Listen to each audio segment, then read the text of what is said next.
రిపూణామపి వత్సలః. రావణుడు మొదటిసారి యుద్ధానికి వచ్చినప్పుడు శ్రీరాముడు అతని వెంటిని ముక్కలుగా వించి గుర్రాలను సారథిని చంపి కిరీటాన్ని తునాకలకు చేసి రావణుని కొంతసేపు నిస్సహాయ స్థితిలో మూర్ఛగావించి అతని పొగరును అణిచివేశాడు. అప్పుడు శ్రీరాముడు రావణునితో, నీవు గొప్పది అతి భయంకరమైనది అయిన విన్యాసం చేశావు, ఇప్పుడు బాగా అలసిపోయావు, ఇంటికి తిరిగిపో, విశ్రాంతి తీసుకుని కొత్త రథంతో ఆయుధాలతో రా, అప్పుడు నా శక్తిని చూపుతాను అన్నాడు. నిష్కామ ధర్మానికి ఇది అత్యుత్తమ ఉదాహరణ. యుద్ధం జరుగుతూ ఉండగా భగవాని ఎదుటి కారుణ్యం చూపడం. రావణుడు తన ధర్మపత్నిని అపహరించి ఆమెను తిరిగి ఇవ్వడానికి నిరాకరించి ఆమెను శాశ్వతంగా దక్కించుకోవడానికి యుద్ధం చేస్తున్నాడు. అటు శత్రువు విషయంలో దయ చూపడం ఏ సాధారణ మానవునికైనా సాధ్యమా? అందుకనే లక్ష్మణుడు శ్రీరాముని రిపూణామపి వత్సలః, శత్రువుల విషయంలో కూడా వాత్సల్యం కలవాడు అని అభివర్ణించాడు.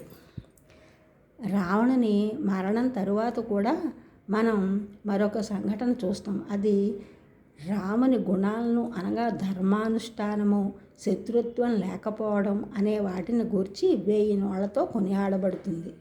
విభీషణుడు రావణుని మరణానంతరం అతనికి పరలోక క్రియలు చేయడానికి సుముఖుడు కానప్పుడు ఆ ధోరణిని శ్రీరాముడు అంగీకరించక ఇలా అన్నాడు. వైర్యం మరణంతో ముగిసిపోవాలి. రావణుడు నీ వాడైనట్లు నావాడు కూడా. అతడు మహావీరుడు, నిర్దిష్ట విధానం ప్రకారం కర్మకాండలు పొందడానికి పరమయోగ్యుడు. సాధారణ మానవుడైతే రావణుని దేహాన్ని సముద్రంలో గిరవాటు వేసి తన పని ముగించుకునేవాడు. కానీ శ్రీరాముడు అటువంటి వాడు కాదు. అతడు సత్పురుషుడు, అతడు పురుషులలో ఉత్తముడు. అందువలననే దేవర్షి నారదుడు అతనిని సాధువు అని కొనియాడాడు.